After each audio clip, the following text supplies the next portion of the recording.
everybody, and welcome back to Coffee with the Consultants. My name is Stephanie Essex, And I'm Michelle Duss. and we're social emotional consultants at the Florida Center for Early Childhood. And today we're bringing you parenting tips and tricks that you can enjoy in the time it takes to drink a cup of coffee. And today we wanted to talk about sensory processing and different sensory activities that you can do at home with your child.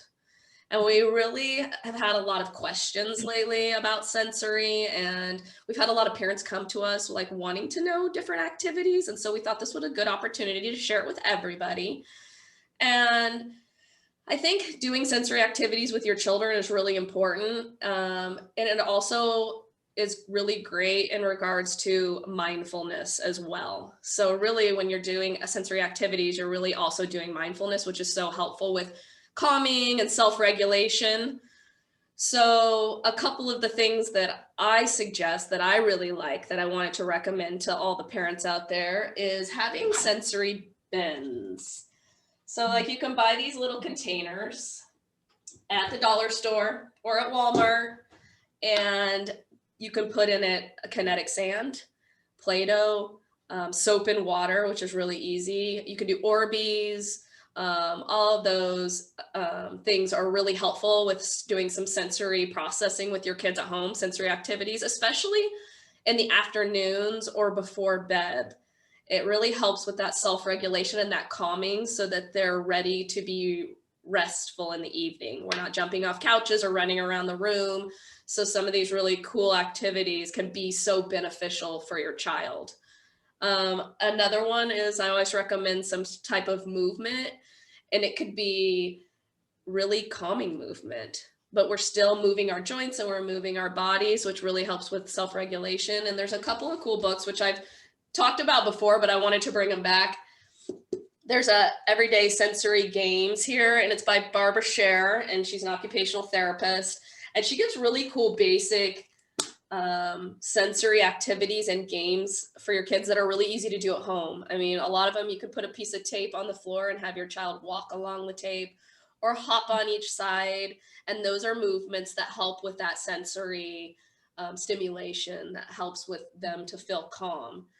There's also like balloons in here. You can make things with just basic household items, tubes that come out of the paper towel rolls, stuff like that. And this is really like the basic of stuff, and it can be so helpful. And then I also brought Out of Sync Child Has Fun, because this one is another one by Carol Stott Kranowitz, and she has a lot of really cool games and activities in here too that you can do with your child.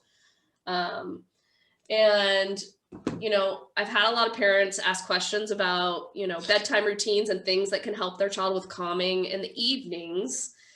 And Michelle and I had already kind of been talking about this, and I know she wanted to share some of her ideas and some of the things that have been going on with her own children. So, Michelle? Yeah, absolutely. So yesterday, you and I talked a little bit about some of the challenges we've experienced at bedtime. It seems like everybody's really mellow. And then as soon as we do our bedtime routine or announce like it's time for bed, which we do at the same time every night, Yeah. everybody starts running and is full of energy all of a sudden. So Yeah. after Stephanie and I talked yesterday, I went home and talked to my husband and said, we need to change up our bedtime routine a little bit and try something new. So what we did last night was our bedtime routine starts at 7:30, brushing our teeth and getting our water and going potty and then going to bed, getting tucked in. So at about 7 last night, we turned on some children's music and had a 10-minute dance party. So they could get all their wiggles out, they could bounce around and get all that like last minute energy that they had built up that they just needed to get out of their system. So we did that. And when we were done, they're like, I still have a little bit of wiggles, Mom. And I said, okay. So then we did 10 jumping jacks. We spun around 3 times, and then we all let out a scream, one loud scream, just to get that all out of our system.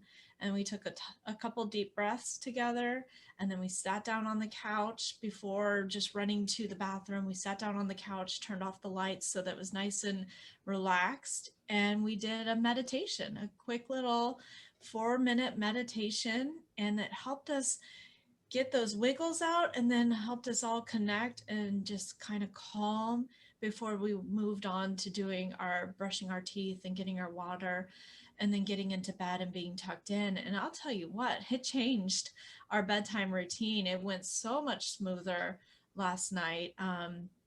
The girls loved it, and it is now our new bedtime routine.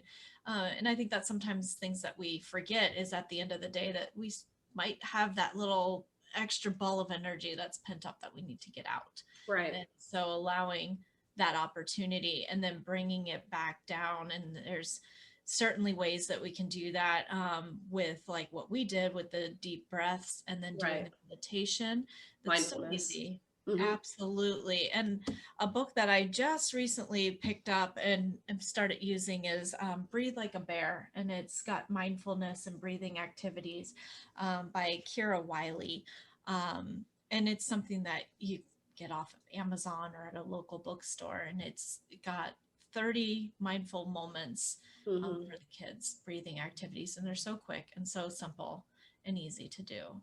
And I love that. Bring them down. So, and I know you've shared a couple of books, but I know you have another one, and it's one that I have too. Yeah. At home, and I know you've got it here. So I thought maybe you'd like to share it. I do. I have it. It's Good Night Yoga. And Miriam Gates actually has a daytime version of this. So there's like daytime yoga. I can't remember the exact title, but it's similar to this. And then Good Night Yoga. And it's really cool. We use this in the classroom, like during the day. It doesn't have to just be for night, but there's all sorts of like very calming, mindful movements in it. Yes. So it's a way to still move our bodies, but do it in a calming way. And I think I wanted to mention something else. We talked about bedtime. I think that a lot of kids are really have sensory overload when they're at school during the day. We got the bright lights. It's hard to deal with. There's a lot of noise. Sometimes we don't have the opportunity to move our bodies as much as we need to. So when they come home, they might feel a little bit out of control. And so sometimes recognizing that and, taking the time to maybe have a sensory break or do some mindfulness when we get home from school is a way to help them regulate in order to be able to do homework. I agree. So, and I think that, when our bodies feel in control, our brains are regulated and then we're ready to learn. Otherwise, it can turn into a battle. And I know that the kids don't want that, and that the parents, you guys out there, you don't want to battle your kids. So I think thinking about, sensory overload and, ways that you can help your child feel regulated is really important. And really understanding them. And so that's why me and Michelle, we really thought this was a great topic. And it's actually a topic that we could talk about probably for an hour, but we just wanted to bring you a little bit of information and a couple of resources and just let you know that there are things that you can do that are really simple, that are super helpful for your child. So we are here for you. If you have questions or if you want to know more about sensory or maybe some other strategies, we're absolutely here for you. You can email, you can call us, reach out, and we're always happy to help. And we appreciate everybody tuning in and hanging out with us through these videos. And we look forward to seeing you again next time. Thanks, everybody. Bye.